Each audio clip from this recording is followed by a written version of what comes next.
जय हिंद।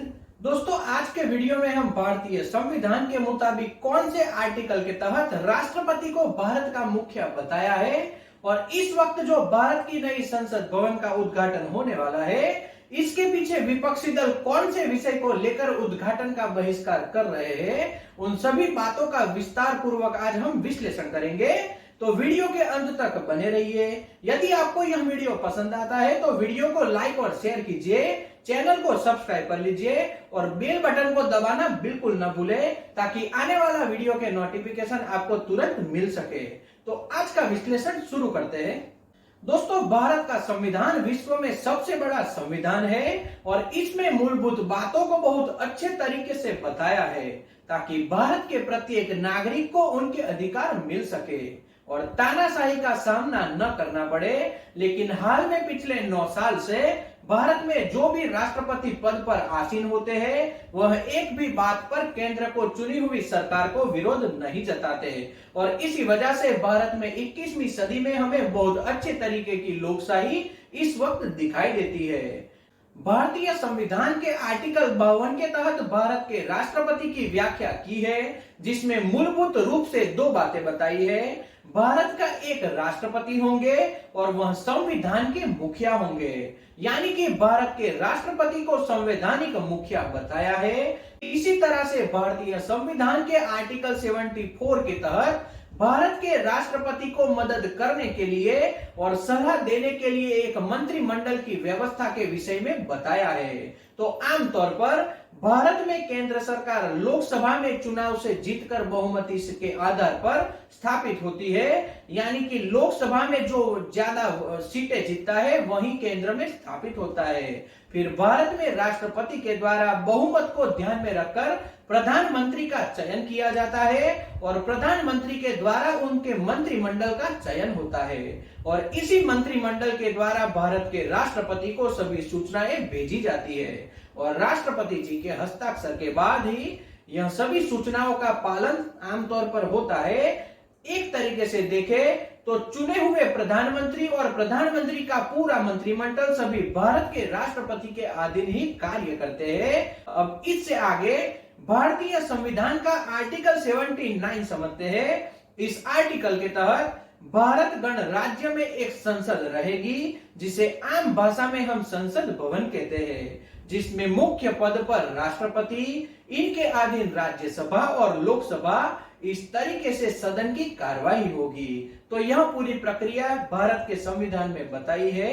इस तरीके से देखें तो राज्यसभा और लोकसभा दोनों सदन में मुखिया भी भारत के राष्ट्रपति को ही माना जाता है। अब राष्ट्रपति देश के प्रथम नागरिक और संविधान के रक्षक होने के नाते भारतीय संविधान के आर्टिकल 87 के तहत भारत में लोकसभा के चुनाव पूर्ण होने के बाद जब नई संसद सभ्य चयन होकर संसद भवन पहुंचते हैं, यानी कि जो भी लोकसभा का चुनाव जीतते हैं वह सभी चुनाव जीतकर लोकसभा पहुंचते हैं। तो संसद पहुंचने के बाद सबसे पहले संबोधन भारत के राष्ट्रपति के द्वारा ही होता है। यह भारत के संविधान में बताया गया है और इसके अलावा प्रत्येक साल राज्यसभा और लोकसभा सदन की प्रथम दिन की कार्यवाही शुरू होने के समय पहला संबोधन भारत के राष्ट्रपति का ही होता है। यह भी भारत के संविधान में स्पष्ट किया है।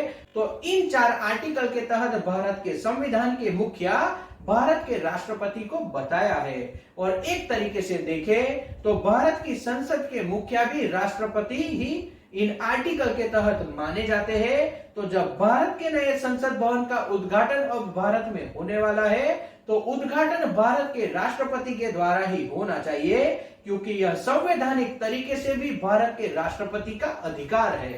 तो अब सभी देशवासियों को एक बार इस विषय में जरूर सोचना चाहिए। अब हम इससे जुड़े राजनीतिक मुद्दे जानते हैं। भारत एक लोकतांत्रिक देश है, लेकिन भारत में इस वक्त लोकतंत्र खतरे में है, ऐसा सभी विपक्षी दलों का मानना है। जाहिर सी बात है, सत्ता में बैठी भारतीय जनता पार्टी और उनके साथी जो घटक दल है, उनके कार्यकर्ता या फिर नेता उनके किसी भी ठिकाने पर या घर पर किसी भी सरकारी एजेंसी की रेड इस वक्त नहीं होती और सभी विपक्षी दलों के नेताओं और उनके कार्यकर्ताओं के घर पर और अब तो उनके जानने और पहचानने वालों के घर पर भी केंद्रीय जांच एजेंसियों की रेड रोजाना देखी जाती है। तो भारत में लोकतंत्र के सबसे बड़े मंदिर यानी कि संसद भवन का उद्घाटन होने वाला है, जहां से पूरे विश्व में भारत के लोकशाही दिखाई देती है। लेकिन भारत में विपक्ष का यही कहना है कि भारत में लोकशाही मर चुकी है।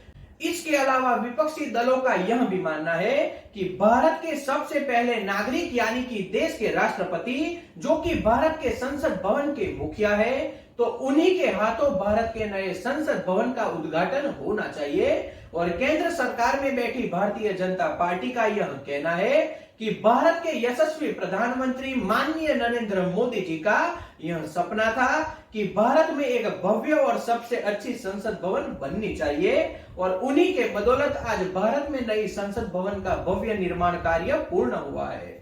ऐसे में भारत के माननीय वड़ा प्रधान नरेंद्र मोदी जी के हाथों ही नए संसद भवन का उद्घाटन किया जाएगा, यह भारतीय जनता पार्टी ने स्पष्ट कर दिया है। यानी कि राष्ट्रपति के हाथों नए संसद भवन का उद्घाटन नहीं होगा।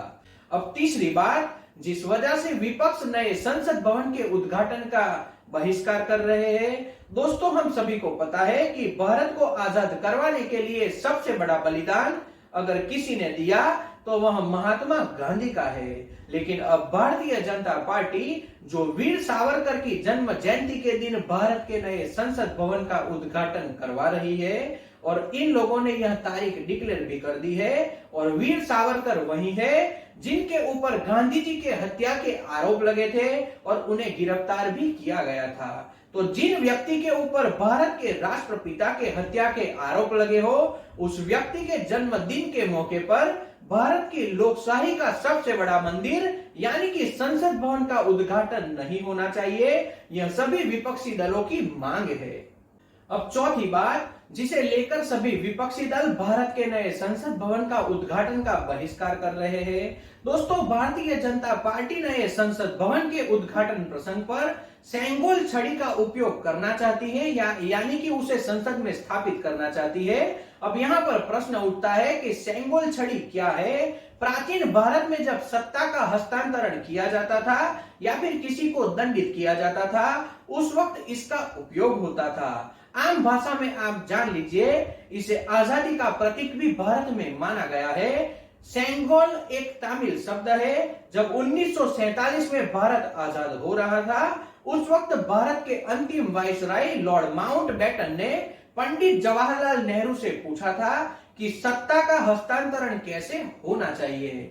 इस पर पंडित जवाहरलाल नेहरू ने उनसे समय मांगा। फिर पंडित जवाहरलाल नेहरू ने उनके सहयोगी राजगोपालाचारी की सलाह ली और उस वक्त राजगोपालाचारी के द्वारा उन्हें प्राचीन सेंगोल परंपरा के बारे में बताया गया, जिस परंपरा के तहत सेंगोल छड़ी जब राजाओं में हस्तांतरण की प्रक्रिया की जाती थी या फिर किसी को दंड दिया जाता था, तब उसे जीतने वाले राजा को सौंपा जाता था। ऐसे में पंडित जवाहरलाल नेहरू ने लॉर्ड माउंटबेटन से कहा कि इस परंपरा के तहत भारत के साथ सत्ता का हस्तांतरण किया जाए। फिर तमिलनाडु से 13 अगस्त 1947 को पंडित जवाहरलाल नेहरू ने सेंगोल मंगाया और अंतिम वाइसरॉय लॉर्ड माउंटबेटन को उसे सौंपा गया। उसके अगले दिन यानी कि 14 अगस्त 1947 को आधी रात को पंडित जवाहरलाल नेहरू ने वाइसरॉय लॉर्ड माउंटबेटन से सेंगोल का स्वीकार किया और इस प्रकार पारंपरिक तरीके से भारत के सत्ता का हस्तांतरण हुआ।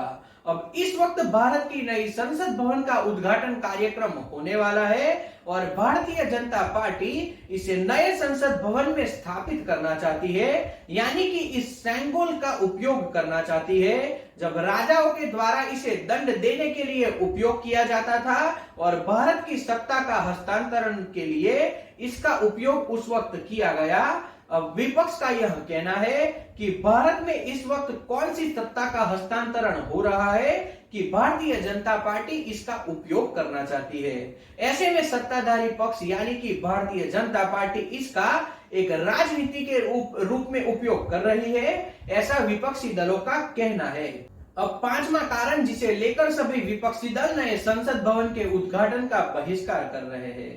पुरानी संसद में सभी संसद सभ्यों को बैठने के लिए अच्छी व्यवस्था नहीं थी। इसके अलावा संसद के जो सदन की कार्यवाही होती थी उसमें संसद सभ्यों को बहुत सी दिक्कतें उठानी होती थी, क्योंकि उनके कागज रखने के लिए भी इतनी जगह नहीं होती थी। लेकिन अब नए संसद भवन में इस तरह की कोई भी परेशानी किसी भी संसद सभ्यों को नहीं झेलनी होगी। यह नए संसद भवन में इतने अच्छे उपकरण खड़े किए गए, लेकिन जिस तरीके से नए संसद भवन में लोकसभा और राज्यसभा संसद के सभी सभ्यों की बैठने की जो ज्यादा व्यवस्था उपलब्ध करवाई गई, उस बात को लेकर सभी विपक्षी दल नाराज दिखाई देते हैं। उनका यही मानना है कि परिसीमन के जरिए भारतीय जनता पार्टी लोकसभा और राज्यसभा की सीटें बढ़ाएगी और उनकी जिस राज्यों में सरकार स्थापित है वहां पर वह सीटें बढ़ाई जाएगी, ताकि भारतीय जनता पार्टी 2024 का चुनाव अच्छे तरीके से जीत सके। और सभी विपक्षी दल इसी बात को लेकर नाराज है कि जो सीटें बढ़ाई गई वो नहीं बढ़ाई जाने चाहिए थी। जितने संसद सभ्य अभी हाल में जो बैठते हैं संसद भवन में, उतनी ही सीटों की व्यवस्था होनी चाहिए थी, क्योंकि इससे भारतीय जनता पार्टी को फायदा पहुंचेगा। यह सभी विपक्षी दलों का मानना है।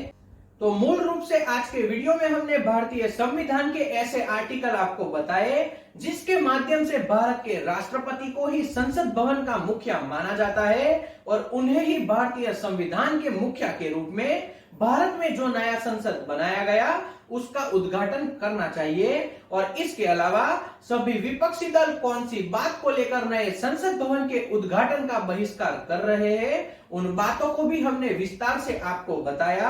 अब आपको सोचना है कि किस तरह से नए संसद भवन का उद्घाटन होना चाहिए और किन के हाथ से होना चाहिए। अब यह आपका विषय है। तो आज के वीडियो में इतना ही। जय हिंद।